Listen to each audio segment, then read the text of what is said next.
네 짐을 여호와께 맡기라. 그가 너를 붙드시고 의인의 요동함을 영원히 허락하지 아니하시리로다. 아멘.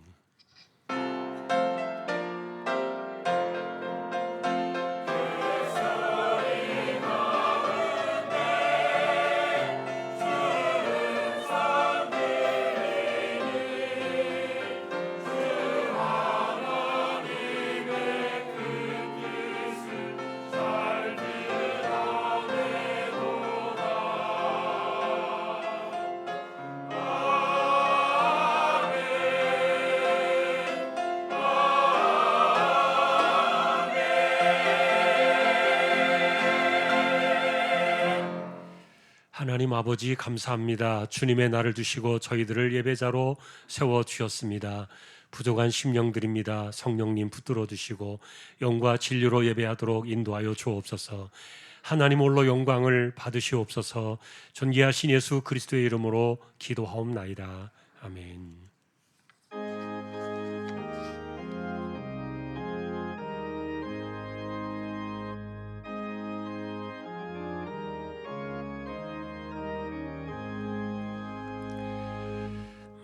만복의 근원 하나님, 온 백성 찬송 드리고 저 천사여 찬송하세.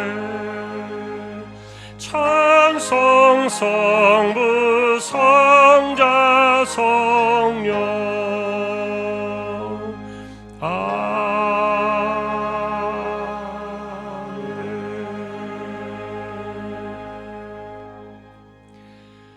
전능하사 천지를 만드신 하나님 아버지를 내가 믿사오며 그 외아들 우리 주 예수 그리스도를 믿사오니 이는 성령으로 잉태하사 동정녀 마리아에게 나시고 본디오 빌라도에게 고난을 받으사 십자가에 못 박혀 죽으시고 장사한 지 사흘 만에 죽은 자 가운데서 다시 살아나시며 하늘에 오르사 전능하신 하나님 우편에 앉아 계시다가 저리로서 산 자와 죽은 자를 심판하러 오시리라.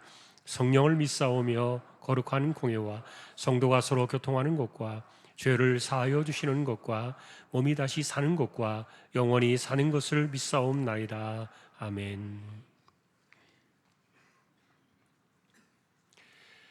악을 행하는 자들 때문에 불평하지 말며 불의를 행하는 자들을 시기하지 말지어다.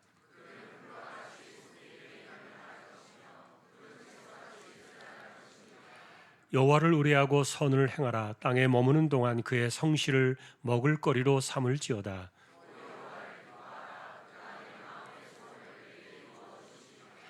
내 길을 여호와께 맡기라. 그를 의지하면 그가 이루시고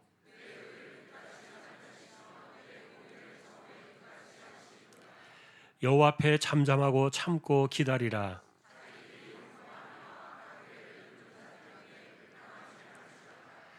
분을 그치고 노를 버리며 불평하지 말라. 오히려 악을 만들 뿐이라.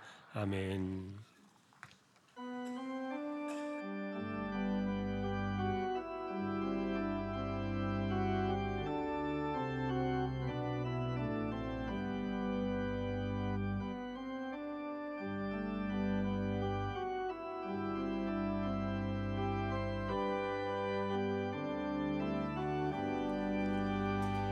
여기에 모인 우리 주의 은총 받은 자여라.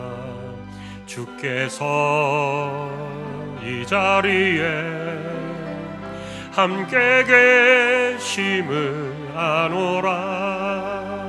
언제나 주님만을 찬양하며 따라가리니 시험을 당할 때도 함께 계심을 믿노라. 이 믿음 더욱 굳세라. 주가 지켜주신다.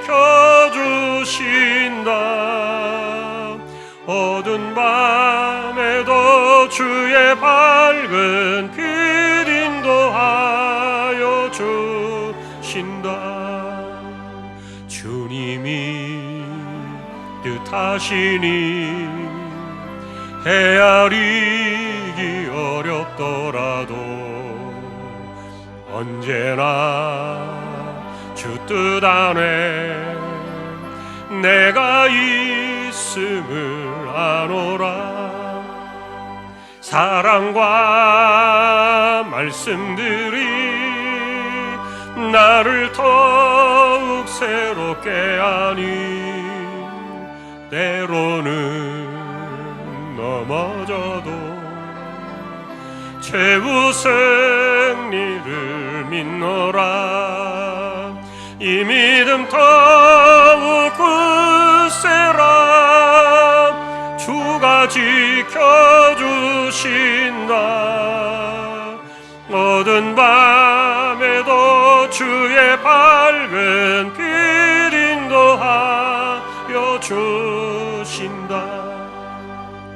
여기에 모인 우리 사랑받는 주의 자녀라. 주께서 뜻하신 바 우리 통해 펼치신다. 고통과 슬픔 중에 더욱 주님 의지하오니 어려움 이겨내고 주님 더욱 찬양하라. 이 믿음 더욱 굳세라. 주가 지켜주신다. 어두운 밤에도 주의 밝은 빛 인도하여 주신다.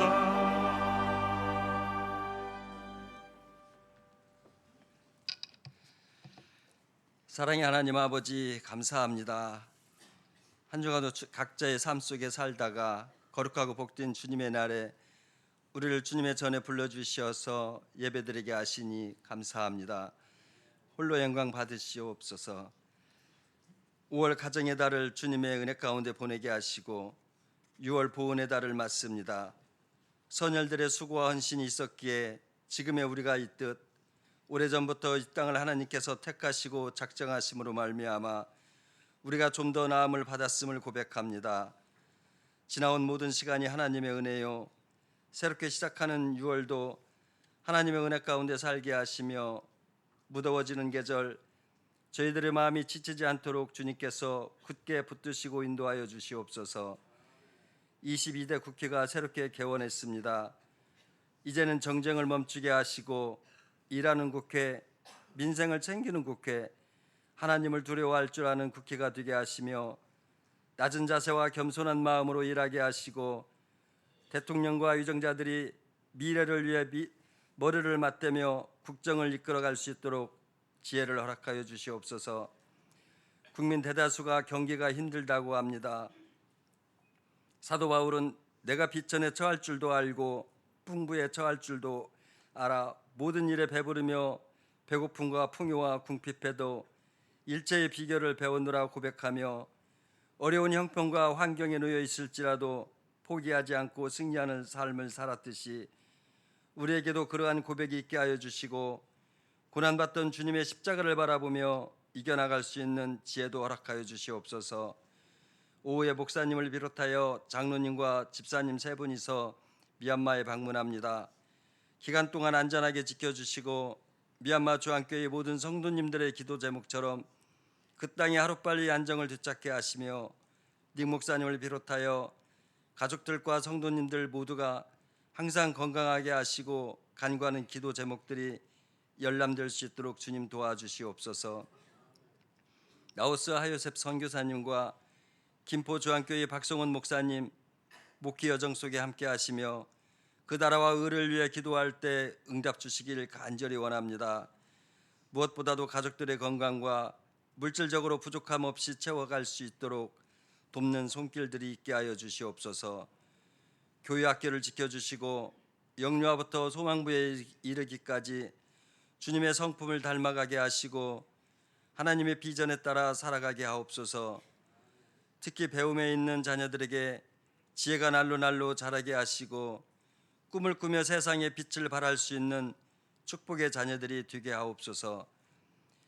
말씀을 전하시는 목사님들 강건케 하시고 말씀의 지혜와 능력을 주셔서 우리 모두가 성령 충만함을 받아 온전히 감사로 고백하는 시간 되게 하여 주시옵소서. 악기와 입술로 찬양 올려드리는 대원들의 찬양을 기뻐 받으시오며 대원들의 삶 속에 하나님의 은혜와 평강이 있게 하시고 육신의 약함과 연세 드신 어르신들의 건강을 항상 살피시고 보호하여 주시길 믿사오며 우리를 사망에서 생명으로 인도하신 예수님 이름으로 기도드립니다.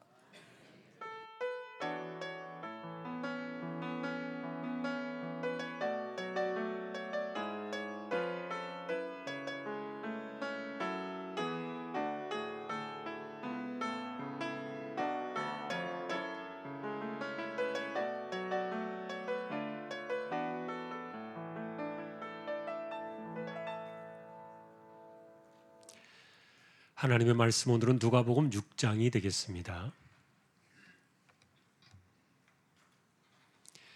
누가복음 6장 20절에서 26절까지 교독하겠습니다. 예수께서 눈을 들어 제자들을 보시고 이르시되 너희 가난한 자는 복이 있나니 하나님의 나라가 너희 것이미요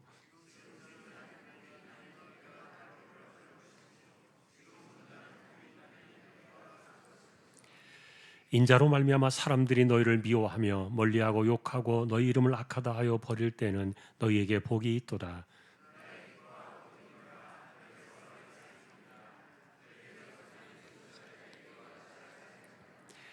그러나 화 있을진저 너희 부요한 자여 너희는 너희의 위로를 이미 받았도다.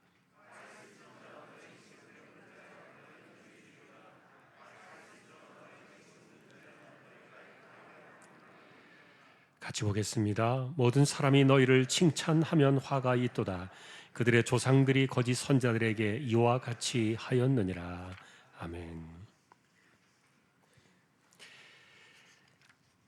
교회 소식 주보 12쪽 함께 해주시기 바랍니다. 이번 주 성경 읽기는 느헤미야 4장에서 에스라 10장까지가 되겠습니다.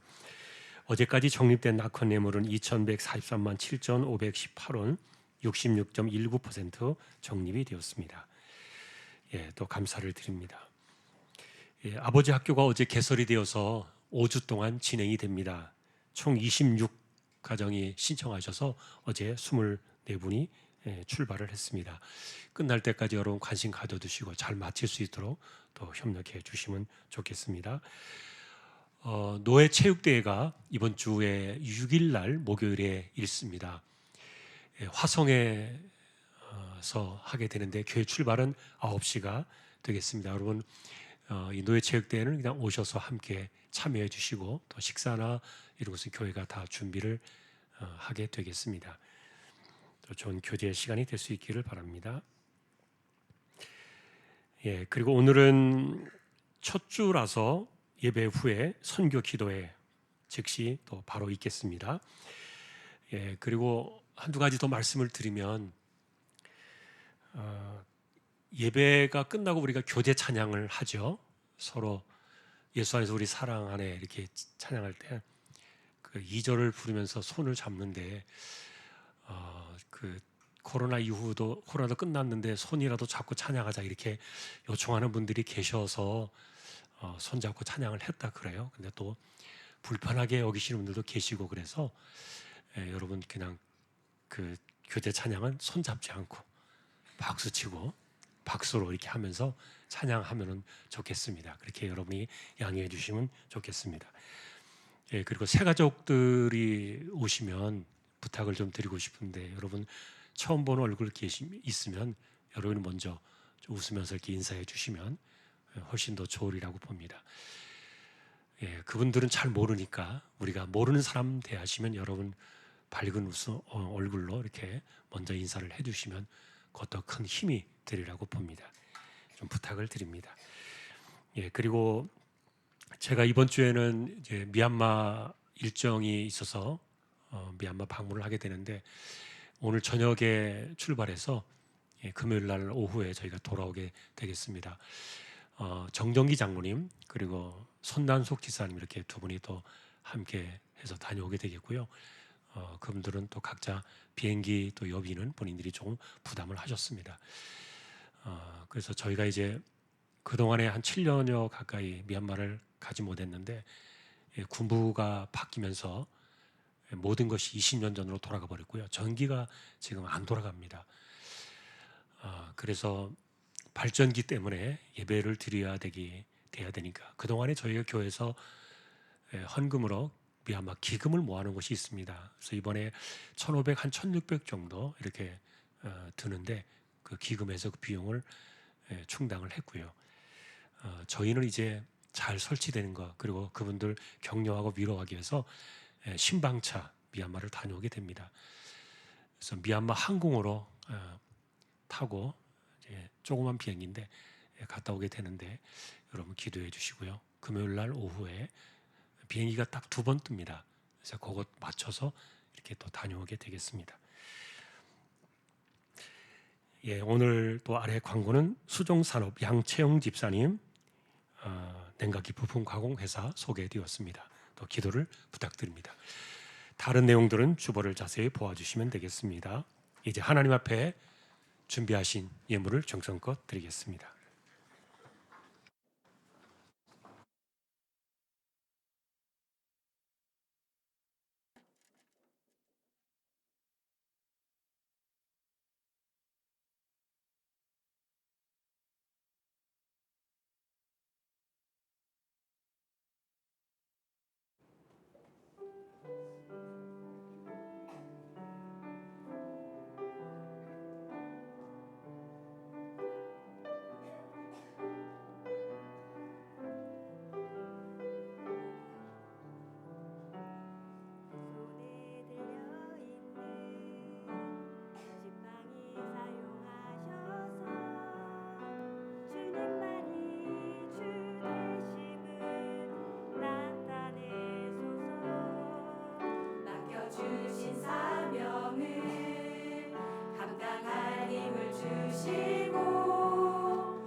하나님 감사합니다.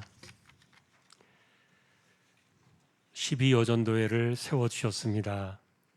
기억해 두시고 붙들어 두시고 모두가 믿음으로 승리하는 귀한 가정 모두 되게 하여 주십시오. 믿음으로 하나님의 것을 구별하여 드립니다. 주일원금 10의 1조입니다. 목적을 따라 선교, 구제, 장학, 차량 보이지 않는 가운데 드려지는 낙헌 예물 있습니다. 또 여기에 감사를 드립니다. 가정여행 감사드립니다. 언제나 함께 하신 하나님 은혜에 감사합니다. 임마누엘 나의 하나님 거룩하신 주의 이름을 부름으로 주님의 은혜 안에 살게 하심을 감사드립니다.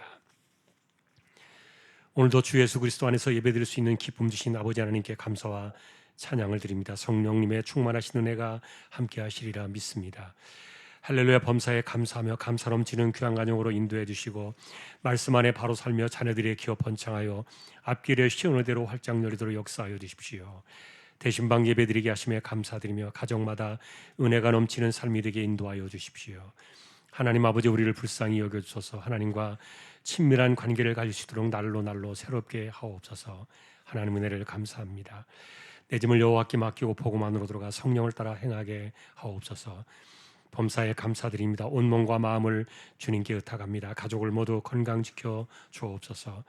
말씀 따라 성령 충만하게 하여 주옵소서. 주님의 은혜 안에 살게 하심을 감사드립니다. 삶 가운데 늘 건강 주시며 지혜롭고 복된 자녀들로 자라게 하옵소서. 가족 건강 늘 지키시고 복된 길 인도하옵소서. 예배드림에 감사합니다. 모든 것을 감사함으로 받아 버릴 것이 없게 하라. 오늘 주안교회 처음으로 나오게 하여 주신 주님께 감사드립니다. 오직 모든 영광을 주님께 올려드립니다. 하나님 아버지, 새로운 한 달 주셨으니 주 안에서 기쁨이 넘치는 주안교회 공동체가 되게 하옵소서. 감사드립니다. 아버지 학교가 주님 은혜로 개설되었습니다. 섬기는 손길 위에와 참여한 모든 이들에게 큰 회복의 은혜가 함께하기를 기도합니다.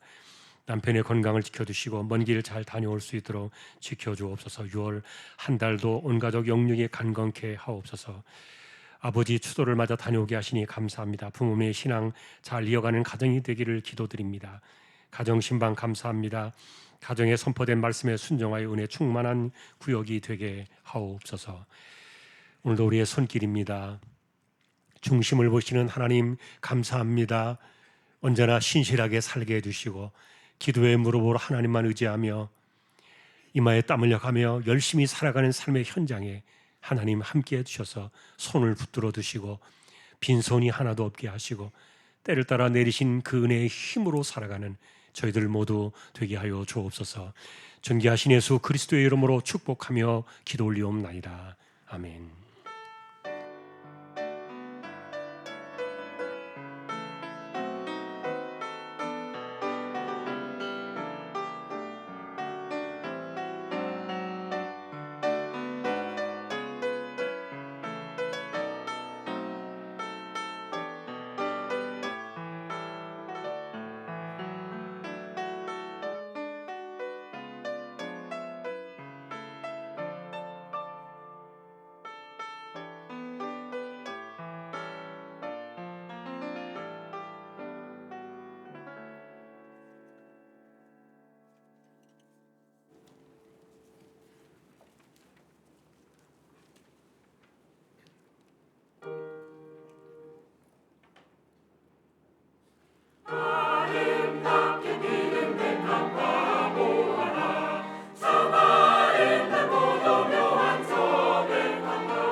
할렐루야. 하나님 감사합니다.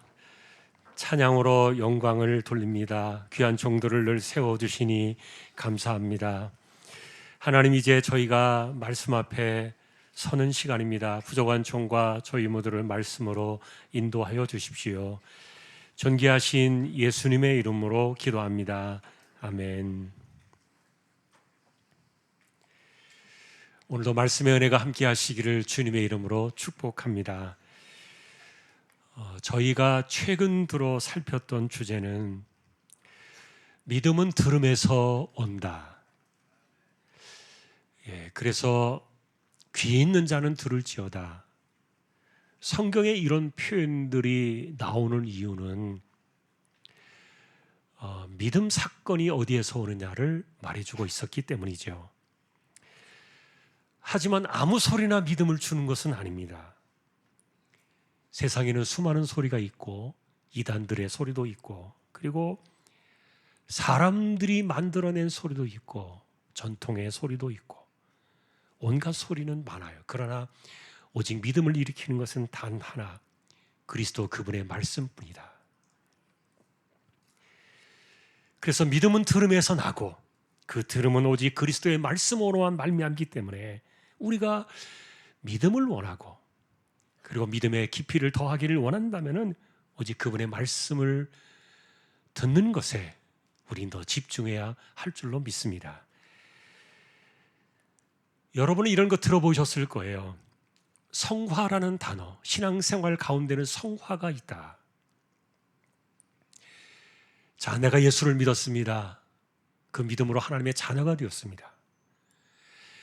그래서 주님께서 우리에게 성령을 보내주셔서 우리를 거듭나게 하셨습니다.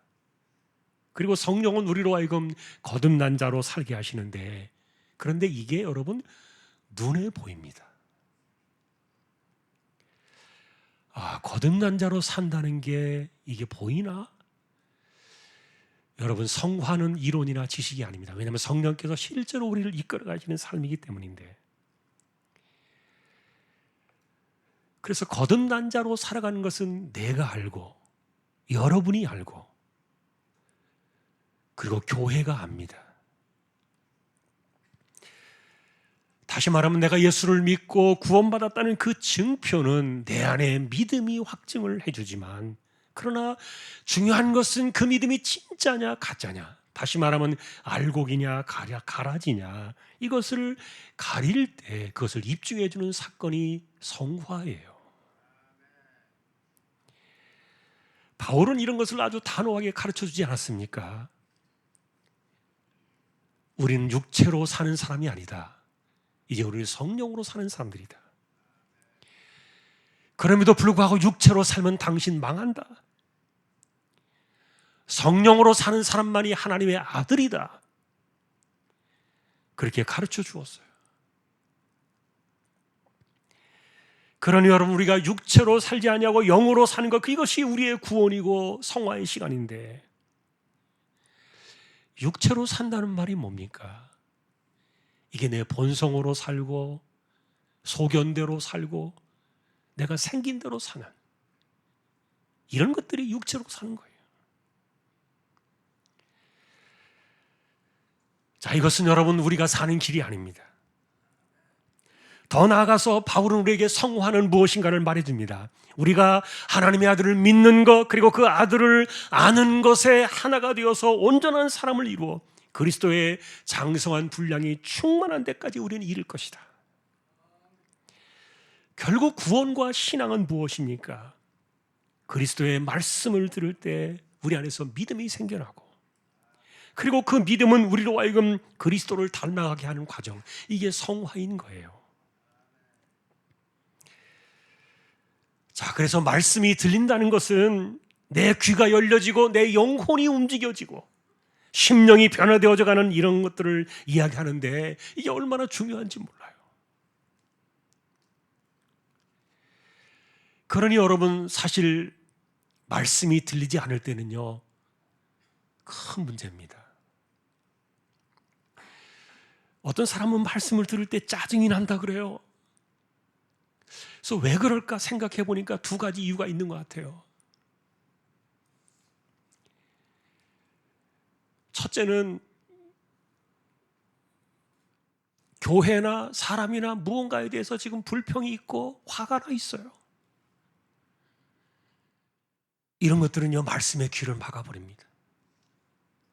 또 하나의 문제는 설교자에게 있겠죠. 그리스도의 말씀만을 전해야 되는데 세상 이야기하고 자기 이야기하고 이런 것들을 들을 때 짜증이 날 수도 있겠죠.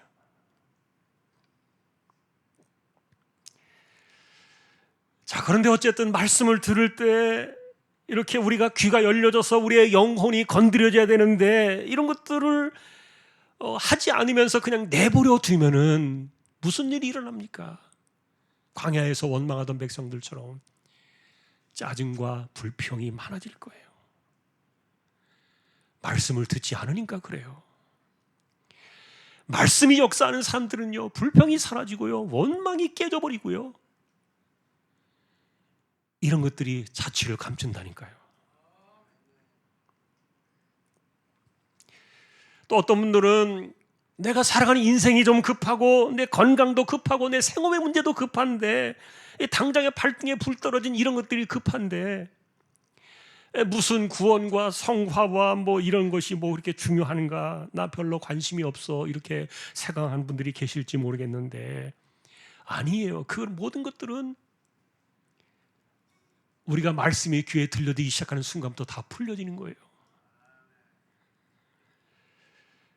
그러니 실제로 하나님 말씀이 들리지 않을 때 내 안에서 무슨 일이 일어나는가를 주목해야 되는데 성령의 역사가 일단은 소멸되어지고요, 그리고 내 영혼은 안전뱅이처럼 주저앉아 버리게 되고요, 그리고 더 무서운 것은 마음이 점점점 완고해지면서 이 마음이 닫혀져 버리는 거예요. 그리고 어느 순간부터는 정말 소리가 들리지 않게 돼요. 신학자들은 이것을 가장 무서운 죄라고 꼽았어요. 이른바 성령을 소멸하는 일들이 우리 안에서 부지기수로 일어나는 사건들은 말씀이 들려지지 않고 내 마음이 완고해질 때 일어나는 사건들인데, 엄밀한 의미에서 여러분, 사람들은요, 눈에 보이는 죄, 그리고 손으로 지은 죄, 그 다음에 발로 지은 죄, 우리 행실로 지은 죄, 이런 거는요, 사람들이 자기가 죄라는 사실을 알아요. 이게 잘못되었다는 것을 알아요. 그러나 왜 이 들리지 않는 죄를 무섭다고 말하느냐? 자기만 몰라요. 내가 얼마나 완고한지, 내 마음이 얼마나 완고하고 내 마음이 얼마나 교만한지 자기 자신만 모르는 거예요. 그래서 가장 무서운 죄요, 가장 큰 죄라 이렇게 지적을 하는데, 그러니 하나님 말씀이 내 마음속에 감동으로 찾아오고 내 마음에 와닿아야 되는데 그렇지 못할 때 하나님 말씀이 남의 이야기처럼 무관심해지고, 그리고 남을 자꾸만 탓하게 되면서 말씀이 멀어질 때는요, 내 신앙 성장이 멈추어진다는 사실을 그 사람은 몰라요. 자기만 몰라요. 자, 그러나 여러분, 말씀은 우리에게 믿음을 일으키는 것으로 끝나는 것이 아니라 계속해서 우리에게 이 콩나물 시루의 물처럼 우리에게 부어져야 돼요. 여러분, 콩나물 시루의 물을 말씀드린 적이 있잖아요. 물은 쭉쭉쭉 빠져내려가도 콩나물이 자라듯이. 여러분이 예배 끝나고 나가면서 무슨 말씀을 들었는지 기억나지 않아도 상관이 없어요. 그러나 순간순간 그 시간 속에서 역사하시는 말씀의 깨달음의 그 은혜가 나를 성장시킨다니까요. 그런데 이렇게 매일같이 매 순간에 이 콩나물 시루에 물을 붓듯이 하나님 말씀이 들려야 되는데 이것이 들려지지 않을 때는요, 내 영혼의 성장이 멈춘다니까요. 그래서 여러분, 들리지 않을 때 나타나는 첫 번째 특징이 아까도 말했던 것처럼 짜증이 나고 불평이 나고 모든 세상이 불평으로 보여져요. 그리고 왜 이렇게 사람들이 안 좋은 것만 들려지고 이렇게 보여집니까? 더 중요한 것은 내 마음이 완고해지고 있다는 사실을 자기가 모르고 있는 건데, 실제로 여러분, 성령은요, 말씀을 통해서요, 우리 마음을 움직이시고 영을 움직이십니다. 그러니 내가 말씀이 들리지 않는다는 것은 내가 지금 육체로 살아가고 있다는 뜻이에요. 여러분, 육체로 산다는 말이 뭐라 그랬습니까? 내가 본성대로 살고, 그리고 내가 소견대로 살고, 내가 생각하고 내가 원하는 건 내가 내 중심으로 살아가는 이런 것들을 이야기하는 건데, 여러분, 이것은요, 내가 예수 믿지 않겠다는 말과 똑같은 거예요. 성령이 나를 거듭나게 하셨다는 것을 내가 부인하는 거예요. 내 삶으로 부인하는 거예요. 굉장히 무서운 죄예요. 육체로 살면 망한다니까요. 우리가 성령으로 살아가는 이 길은요, 외길이에요. 이 길 외에는 다른 길이 없는 것입니다.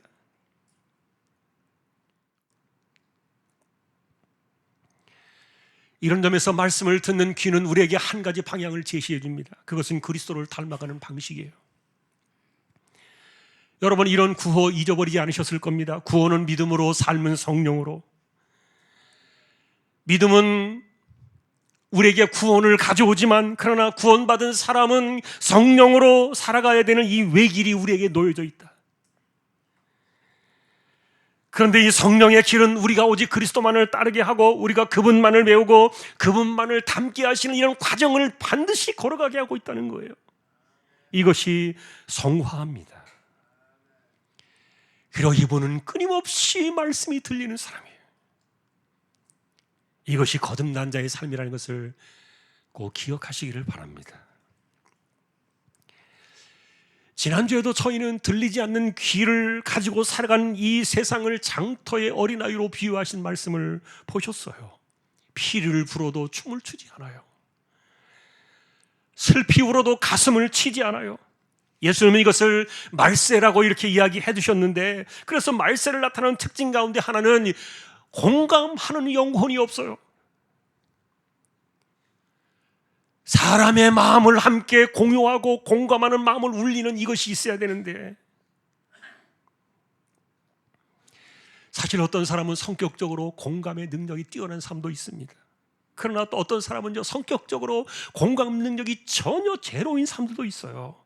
그러나 성경에서 말해주는 이런 공감의 이런 영혼은 그런 인간의 본성을 따라가는 성격을 이야기하는 것이 절대로 아닙니다. 이것은 오직 그리스도, 그분이 우리에게 보여주셨던, 그분이 가지고 있었던 그 공감력을 우리가 함께 공유해야 된다는 그런 말인데, 자, 그러니 나는 성격적으로 원래가 공감 능력이 없어. 그러니 뭐 사람이 내가 하는 말이나 사람들이 하는 것이 무슨 반응을 보이든지, 사람이 어떻게 생각하든지 나는 전혀 눈치 보지 않아. 나는 전혀 생각이 없어. 상관이 없어. 나는 그냥 생긴 대로 살아갈 거야. 언제 예수님을 닮겠습니까? 이 사람이 진짜 거듭난 자의 삶이냐고요.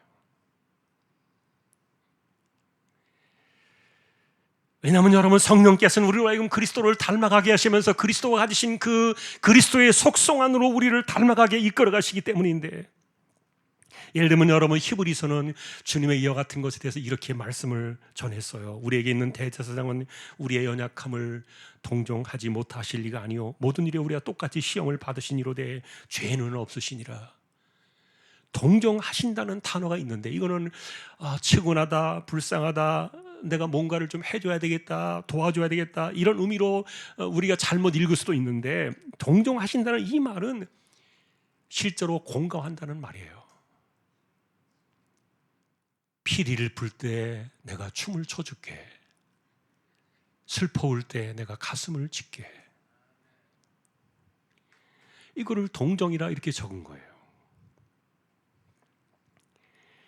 그러니 예수님의 마음은 본래부터가 그런 분이시라니까요. 말세가 되어지면 이런 마음들을 다 버리게 합니다. 너만 생각해, 너만 좋으면 그만이야. 다른 사람이 뭐라고 생각하든 뭐라고 말하든 간에 신경 쓰지 마. 너만 그냥 옳으면 돼. 그러니까 네가 옳으면 이야기하고 네가 옳은 길로만 해. 이게 말세의 세상이 말하는 특징이에요. 그러니까 내가 옳다고 생각되어지는 그것은 아무렇게나 말을 막 던져요. 그리고 자기는 공감의 능력이 없으니까 그 사람이 무슨 상처를 받는지 무슨 아픔을 겪는지를 전혀 모르는 거예요. 이게 여러분 죄라니까요. 이게 보통 죄가 아니에요. 상대방에 대한 전혀 공감의 능력이 없는 사람이 아무렇게나 던지는 그 말씀, 그 이야기가 누군가는 영이 죽는다니까요. 그래서 여러분, 세상은 말세가 되어질수록 이런 것들을 지워버리려고 하지만 우리는 공감의 능력으로 영혼을 대하시던 그리스도를 닮아가야 돼요. 자, 예를 들면 여러분, 우리가 성경을 바라볼 때 주님의 이런 마음을 가지고 성경을 바라보면요, 이해가 더 깊어질 거예요. 예를 들면 회당장 야이로의 딸을 살리려고 집으로 수많은 사람들이 몰려갈 때 그 사이에 12년 동안 혈루증으로 앓던 한 이름 없는 여자가 조용히 다가와서 주님의 옷자락을 붙든 사건이 있어요. 사람들은 이 여자를 아무도 신경 쓰지 않았고 별거 아니라고 생각했지만 그러나 주님은 달랐습니다. 심지어 이 사람은 율법적으로 격리되어야 될 그런 여자였지만 그러나 주님은 이 여자의 소리를 들으신 거예요. 이미 많은 의사에게 괴로움을 받았고 가진 것도 다 허비를 냈지만 효험도 없어지고 더욱 중해지고 있던 차에 주님을 만났는데 이 간절한 여자의 심정을 누가 알겠냐고요. 그 소리를 들으신 분은 오직 그리스도 주님 한 분밖에 없었던 거예요. 여러분, 이런 것들이 성경에 기록된 이유는요, 세상은요, 사람들은 큰 볼거리에만 집중을 해요. 그리고 큰 관심을 끄는 것에만 이렇게 매달리며 살아가기를 좋아해요. 그러나 주님은 아주 작은 한 사람의 소리와 한 영혼의 소리를 들으시는 분이라는 것을 말해주고 있어요. 왜냐하면 여러분, 나는 원칙대로 살아갈 거야. 자신의 소신과 원칙이 너무 강한 사람들은요, 사람의 소리를 듣지 못해요. 율법주의자들의 눈은 절대로 여자의 이 슬퍼하는 영혼의 소리를 듣지 못했던 거예요. 죄송합니다만 이렇게 나이가 드신 분들을 왜 그렇게 안 들리고 왜 이렇게 말만 많아집니까? 제가 어르신들을 탓하려고 하는 말이 아니에요. 많은 분들이 그렇게 이야기해요. 귀가 닫히면은요, 말이 많아지고요. 귀가 열리면은요, 말이 적어진다니까요. 그래서 성경에서도 그랬잖아요. 말하기는 더디하고 듣기는 속히 하라.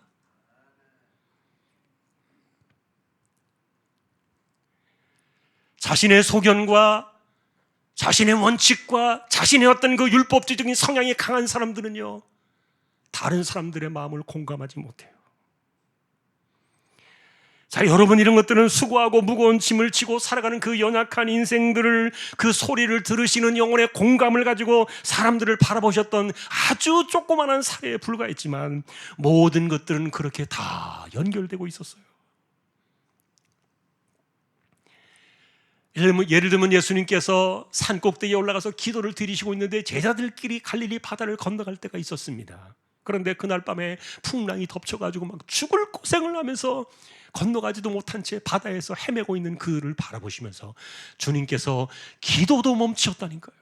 그리고는 그날 밤에 기도를 멈추신 채 버선발로 그 바다 위를 달려오듯이 그들에게 찾아오셨던 거예요.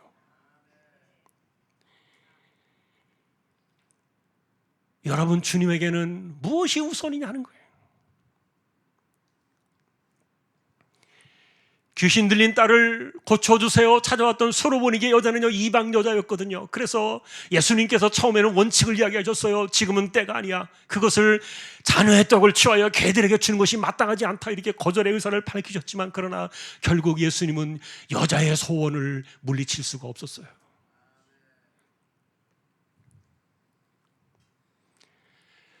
왜냐하면 그리스도는 우리에게 말씀만 던져놓으시는 분이 아니라 사람의 소리를 듣는 분이셨기 때문에. 그러니 들음 사건이 우리를 믿음의 이 현장으로 인도해 갈 때 성령은 우리에게 믿음의 행위로서 주님을 닮아가게 하실 때 영혼의 소리를 듣는, 그러니 말씀도 들리는 사람이 사람의 소리도 들린다니까요. 사람의 소리가 안 들리는 사람은요, 말씀도 지금 안 들리고 있는 것이에요. 여러분, 예수님만 내 작은 신임에 응답하시는 분이셔, 그렇게 예수님만 말하지 말고 나도 사람들의 작은 소리에 귀가 들려야 된다니까요. 내 안에서 그래서 누군가의 공감하는 이 영혼이 사라질 때 우리는 성령을 의지하도록 더욱더 힘을 써야 돼요. 남의 그 심령의 소리에 무관심해지는 것도 이것이 죄라는 겁니다. 그러니 아까도 말씀드렸던 것처럼 나는 원래 이런 것이 안 돼. 누가 자기도록 그게 안 되는 걸 하라 그러셨나요? 성령을 따라 살라 하셨지.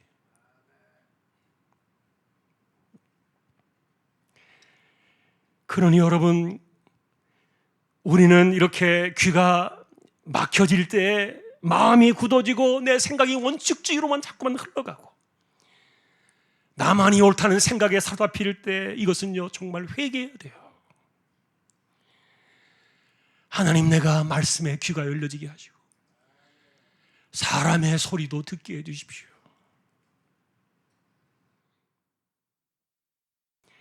오늘 우리는 이런 관점에서 이 누가복음의 이야기를 만나야 될 겁니다. 우리가 어떻게 살자 오늘 그 이야기를 하려는 것이 아니에요. 우리는 어떤 사람을 존중하고 어떤 사람을 인정해야 하는가, 사람의 내면과 진실을 보는 진짜 영적인 이 분별력, 이런 태도를 배우자는 거예요. 여러분, 오늘 이야기는 산상수훈 마태복음 5장 6장 7장에 대한 마가에 압축된 요약 사건입니다. 누가는 이 이야기를 우리에게 전해주면서 두 종류의 사람을 말해주었습니다. 그런데 이 두 종류의 사람을 비교하면서 누가는 아이러니하게도 육신과 관련된 재물의 문제가 영적인 삶과 어떤 관련이 있는가, 이런 것들을 바라보는 관점을 파고 들어갔어요. 예를 들면은 어떤 사람은 아무것도 없는 인생이에요. 겉보기에 누추하고 측은해 보여요. 성경은 이들이 가난하고 핍절하고 굶주리고 슬픈 자들이었다, 이렇게 적었습니다. 반대로 두 번째 부류는요, 모든 것을 다 가졌습니다.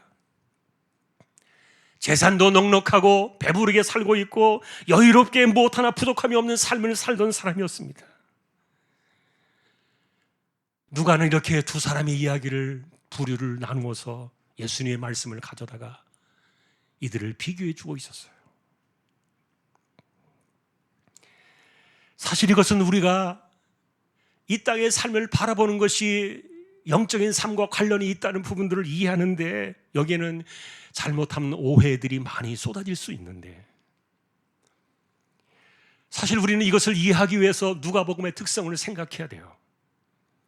예를 들면 비슷한 이야기가 누가복음 18장에 바리새인과 세리의 기도가 나오는데, 두 사람의 기도가 18장에서 소개가 되어 있습니다. 그런데 탈락한 사람은 바리새인이었고 옳다 인정을 받은 사람은 세리였거든요.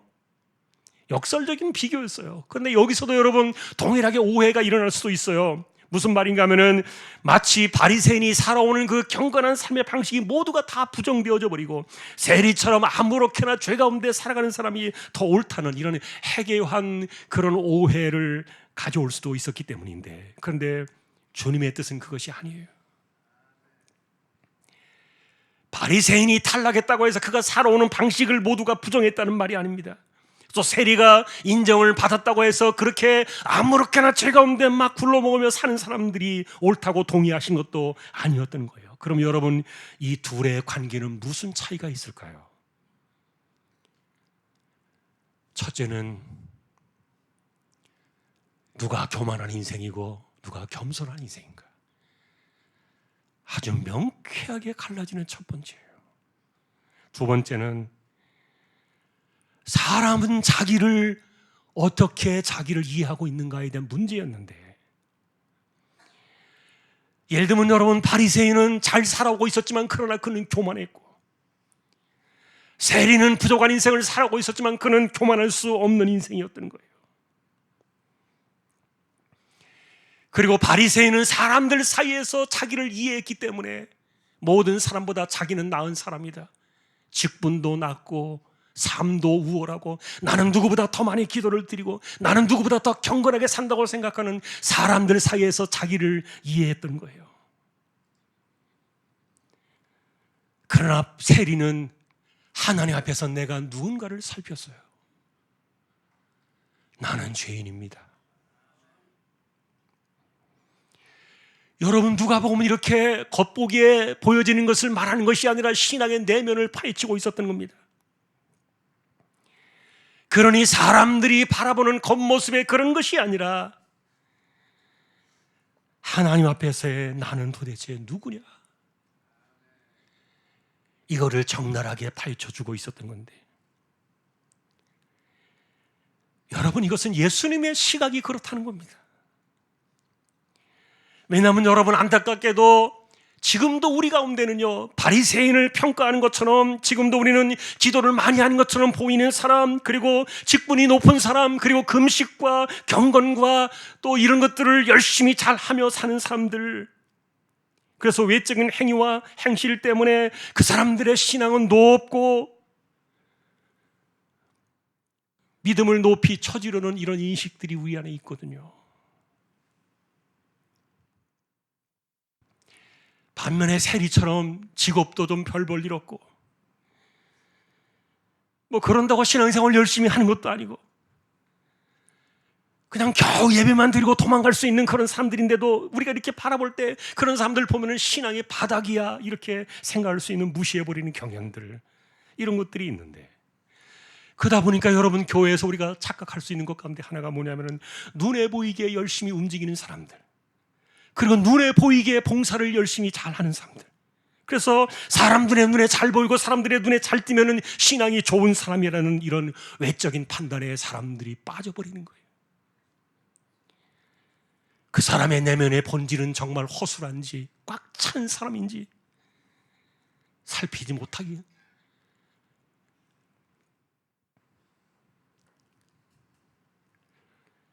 그러나 사람을 바라보던 주님의 시각은 달랐어요. 눈에 보이는 행동과 외적인 행실이 아니었던 거예요. 주님이 바라보셨던 것은 이렇게 분명히 이야기합니다. 하나님 앞에 그는 겸손한가? 그는 교만한가? 그는 자신을 사람들 앞에서 자기가 우월하다고 생각하는가? 아니면 하나님 앞에서 부족한 죄인이라고 자신을 인식하는가? 세상에서 보는 방식과는 전혀 다른 눈으로 사람들을 보고 계셨던 거예요. 그러니 성령의 사람은 우리로 하여금 잘난 사람들, 교만한 사람들, 눈에 보이는 사람들에 집중시키기보다는, 비록 눈에 보이지 않을지라도, 그래서 때로는 구석에서 늘 조용히 있다가 조용히 사라지는 그런 사람이라 할지라도, 가난한 마음을 가지고 있다면, 그가 겸손한 마음을 가지고 있다면, 하나님 앞에 언제나 나는 부족하다, 이런 인식을 갖고 있는 사람이라면 이것을 더 소중하게 여기는 영적인 마음, 이것이 복음의 세상이고 하나님의 나라였던 거예요.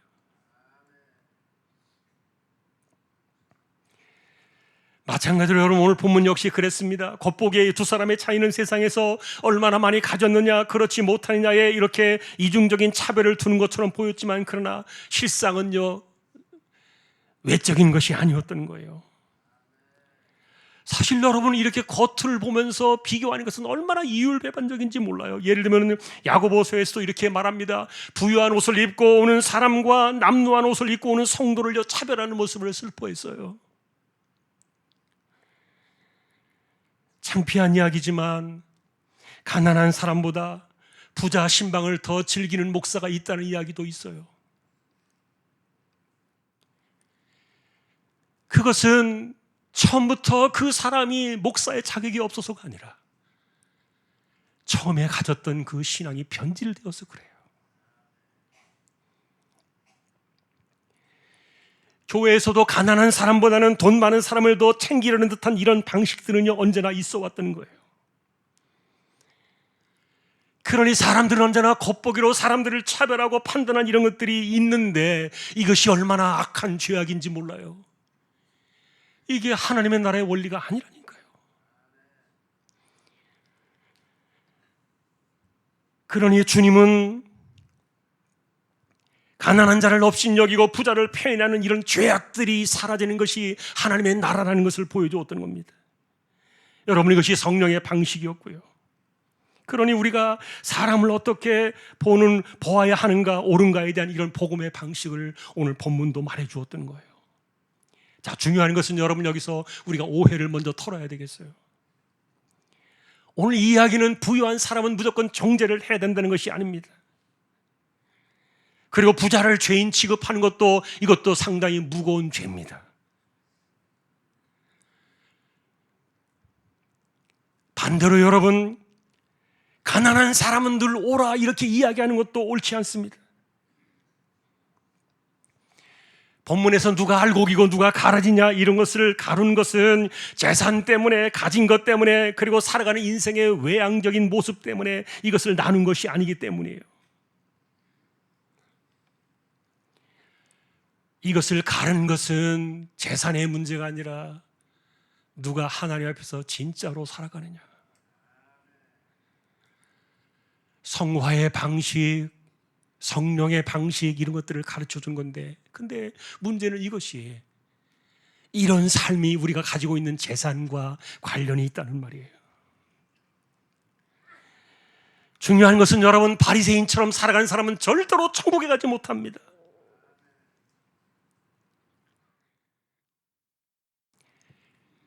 바리새인처럼 교만하고 사람들 사이에서 자신을 뻐기려고 우월하게 생각하는 사람은 천국 백성이 아니에요. 그러니 여러분, 가난한 자가 복 있는 사람이고 부유한 사람은 화를 당할 것이라는 이런 오늘 본문의 이중적인 오해와 편견을 다 내려놓고요, 우리가 이런 것들을 좀 더 깊이 있게 체감하려고 한다면 여러분을 한번 살펴보시면 금방 이해가 될 거예요. 예를 들면 어떤 사람은 여러분 예전에 가난한 적이 있었을 겁니다. 그런데 지금 부유해졌어요. 반대로 어떤 사람은 과거에 부유했는데 지금 가난해진 사람이 있어요. 그랬을 때 여러분이 당시의 신앙 상태를 비교해 보면 내가 어떤 때가 복 있는 자로 살았는지, 화를 당할 자로 살았는지 아마 비교가 되실 거예요. 인생의 유익을 지금 이야기하는 것이 아니라 신앙의 유익이 어떤 때에 더 좋았는가를 보라는 거예요. 비슷한 이야기입니다. 여러분, 병원 한번 가보지도 않고도 아주 건강하게 살던 그때가 있었고, 지금은 내가 몸이 아파서 병원을 기대어 살아가야 되는 그런 상황이 찾아왔다면 어떤 때가 여러분의 신앙에 더 유익이었던가를 한번 생각해 보면 답이 나올 거예요. 사실 우리는 신이 아닙니다. 그리고 우리는 몸을 가지고 살아가는 인생이 분명합니다. 그래서 내 몸이 좀 더 편안해지고 내 몸이 좀 더 행복해지고 내가 좀 더 많이 갖고 내가 좀 더 풍요해지기를 바라는 것은, 이것은 본성이고 소망인 것은 분명할 거예요.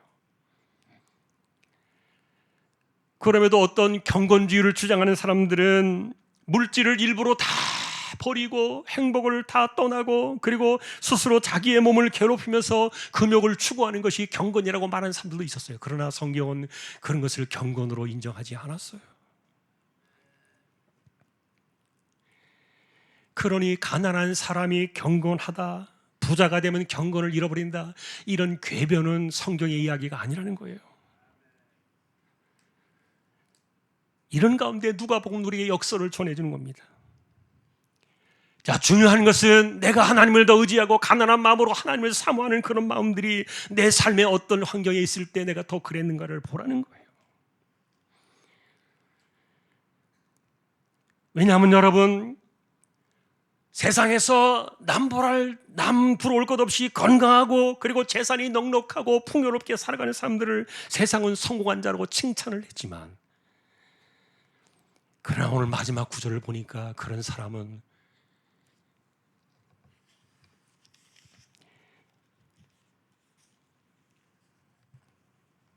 26절에 보니까 이렇게 말합니다.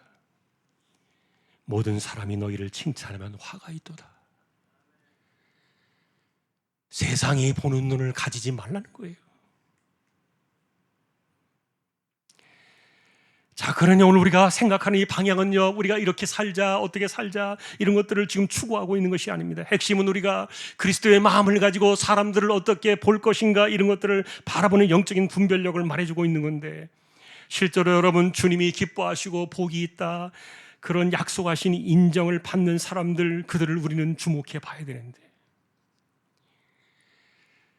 그러니 외양은 치근해 보이고 비록 가진 것이 없이 가난한 사람이랄지라도 그리스도의 약속의 말씀을 믿고 그 약속을 실천하면서 그 약속 안에서 신실하게 살아가는 사람이 있다면 이 사람은 예수님의 눈에 든 복 있는 사람이다.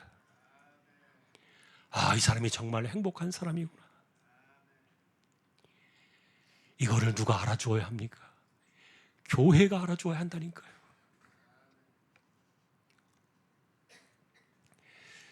가난을 복이라고 말하는 그런 개념이 아니라 성경에는 그런 것이 없어요. 오히려 그것 때문에 내가 약속을 더 신실하게 붙잡고 하나님께 더 가까이 나갈 수 있는 이런 사람이 있다면 여러분, 그런 사람들을 존중하고 인정하는 그런 눈을 우리가 길러가는 것이 교회고 하나님의 나라다. 그러니 자기 가난한 것은 생각하지 않고 부유한 사람을 정죄하는 사람들도 아주 못된 버릇이에요. 그러다 보니까 마태는요, 이런 오해를 지우기 위해서 단어 앞에 정확한 단어 하나를 넣었어요. 심령이 가난한 자. 가난하다는 말이 뭐냐? 심령이 가난한 자. 이렇게 명백하게 단서를 붙여주었던 거예요. 자, 오늘 주님과 같이 짧은 찬송인데 우리 찬양 함께하고 결론을 맺겠습니다.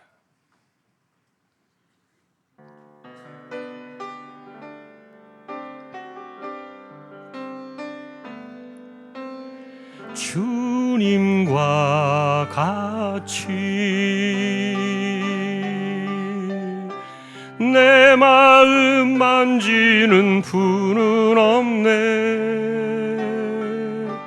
오랜 세월 찾아 난 알았네. 내겐 주밖에 없네. 주 자비 강같이 흐르고 주 손길 치료하네. 고통받는 자녀 품으시니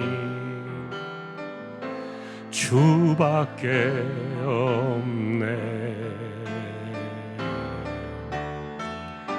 주님과 같이 내 마음 만지는 분은 없네. 오랜 세월 찾아 난 알았네. 내겐 주밖에 없네. 아멘. 여러분, 오늘 말씀은 우리는 누구를 존중하고 누구를 인정할 것인가? 하나님의 나라에서 보여지는 사람들은 누가 소중한가? 사실 이 복음의 세상과 하나님의 나라에서 바라보는 관점은 세상과 너무 달라요. 여러분, 우리는 먼저 이렇게 천국에서 인정받는 자의 삶을 살아야 되겠죠. 마치 이 세상에서는 가진 것이 없기 때문에 하나님을 더 간절히 찾아가는 것처럼, 그리고 줄인 그 배를 채우기 위해서 하나님을 간절히 구하는 것처럼, 슬픔을 이겨내기 위해서 천국의 문을 간절하게 두드려야 되는 사람인 것처럼, 이렇게 여러분 심령이 가난한 사람들, 이들이 복이 있는 거예요. 근데 우리는 눈이 뒤집어진 겁니다. 이런 진정한 사람들을 찾아보지 못한 채 누구를 존중하고 누구를 인정해야 될 것인가를 알아보지 못한 채 그저 겉보기에 성공해 보이고 많은 것을 가진 것처럼 보이고 건강해 보이고 형통해 보이고,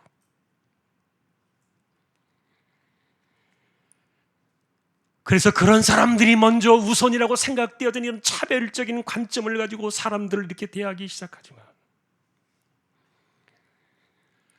도리어 주님은 그런 사람들이 화가 있다 그랬습니다. 진짜가 뭐냐를 보는 거예요. 누가 진짜 성령을 따라 살아가고, 누가 진짜 거듭난 자의 길을 걸어가고, 누가 진짜 성화의 길을 걸어가는 사람인가? 세월이 흐르고 시간이 지나서 처음에는 순수했지만 세월이 지나서 나중에 시간이 많이 지났을 때, 연륜이 쌓여져 갈 때 우리가 성령의 이 길을 잃어버리면 내 소견이 튀어나오고, 내 원칙이 튀어나오고, 내 방식이 튀어나오고, 육체로 다시 돌아가 버리는 그런 망 아닌가요?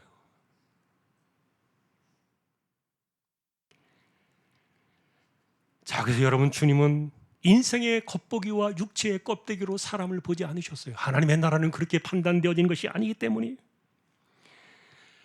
그래서 사도 바울 역시 이렇게 이야기했습니다. 내 겉사람은 날마다 낡아지고 이렇게 쇠퇴해 갈지라도 나는 내 속사람이 새로워지는 것이 기쁘다. 나의 진정한 기쁨은 나의 속사람이 강건해지는 것이다. 그러니 여러분, 눈에 보이는 세상에서 나는 죽어도 여한이 없어, 나는 그런 세상을 살고 싶어, 이 세상에 올인하지 마시고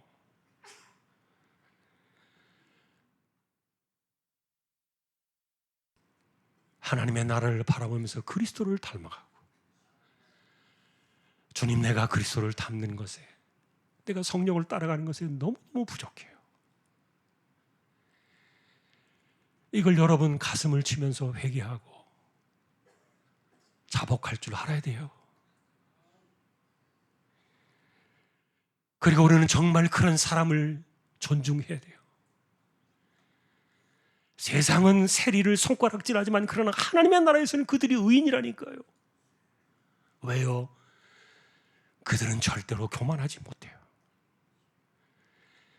그리고 그들은 절대로 사람들 앞에서 자신을 내세울 수 없어요. 왜요? 하나님 앞에서 죄인이니까.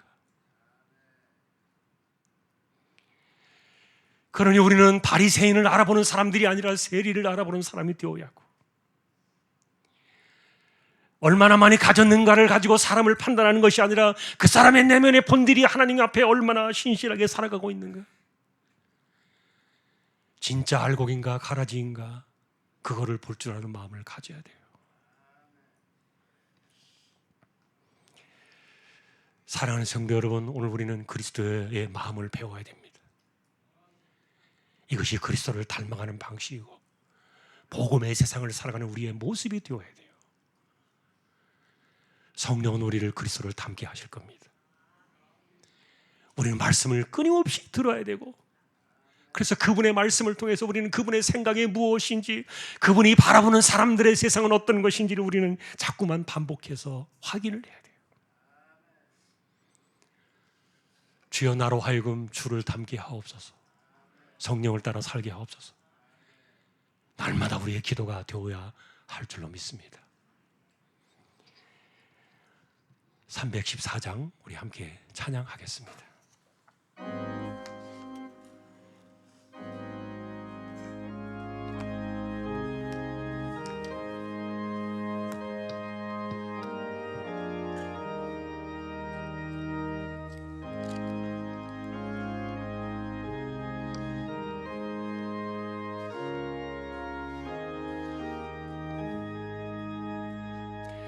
내 구주 예수를 더욱 엎드려 비는 말 들으소서. 내 진정 소원이 내 구주 예수를 더욱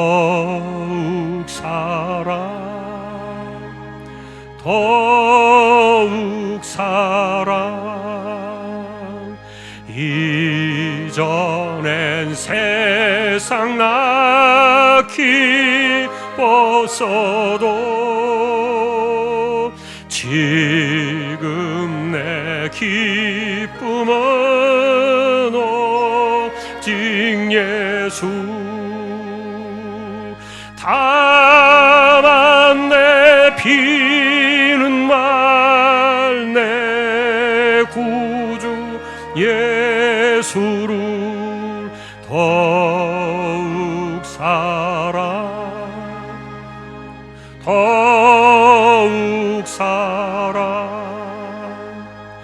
이 세상 떠날 때 찬양하고 숨질 때 하는 말 이것일세. 다만 내 비는 말 내 구주 예수를 더욱 사랑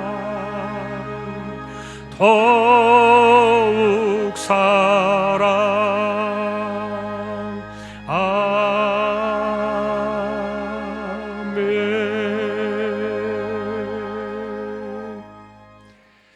일어나셔서 우리 파송의 기도 함께 하겠습니다. 오늘도 우리가 눈을 감고 우리가 두 손을 가볍게 들고 주여 한번 외치고 기도를 드릴 때, 주여 내가 주님을 닮게 하옵소서. 내가 성령을 따라 살게 하옵소서. 육체로 살지 않게 하옵소서. 우리 함께 주여 외치고 기도를 드리겠습니다. 주여, 하나님 아버지, 허물과 죄로 죽은 인생들을 부르셨습니다. 독생자의 피값으로 우리를 자녀 삼아주시고 우리에게 성령을 보내주셔서 거듭난 자로 살게 하시는 주님을 닮아가는 거룩한 성화의 길을 걸어가게 하시니 감사합니다. 세상에서 많이 가진 것을 감사하기보다는 내가 주님을 닮는 것을 더 감사하게 여길 줄 알게 하시고, 내가 갖지 못한 것에 대해서 슬퍼하기보다는 내가 주님을 더 닮지 못한 것에 대해서 슬퍼할 줄 아는 진정한 성화의 길, 성령의 외길을 걸어가는 일에 우리의 삶을 드리며 우리의 심령을 드리며 우리가 그런 사람들을 존중할 줄 알고 그런 사람들을 인정해 주는 하나님의 나라가 우리 안에서 왕성하게 이루어지고 왜곡되어지지 않냐고 변질되어지지 않는 하나님 나라의 복음의 세상의 그 본질이 우리 안에 그대로 들어올 수 있도록 역사해 주시고 지켜주시고 우리를 붙들어 주시기를 소망합니다. 주여, 주님을 더 닮게 하옵소서. 성령을 따라 살게 하옵소서. 이것이 우리의 소망이 되게 하시고 이것이 우리의 신앙이 되게 하여 주옵소서. 감사합니다. 하나님, 우리 모두를 지켜주십시오.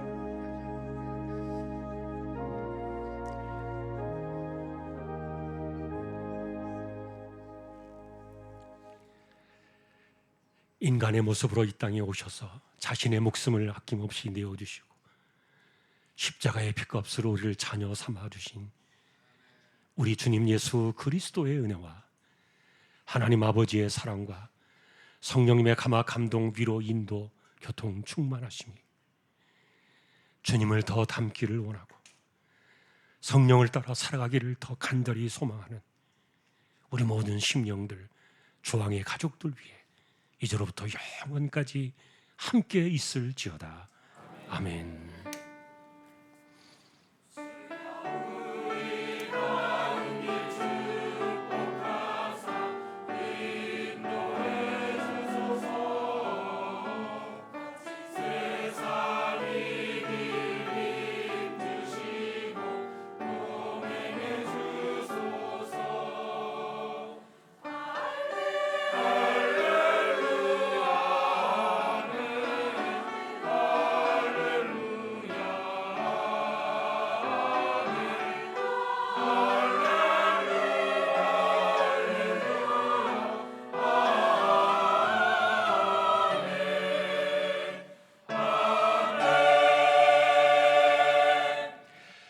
예배를 마쳤습니다. 한 주도 승리하시기를 주님의 이름으로 축복합니다.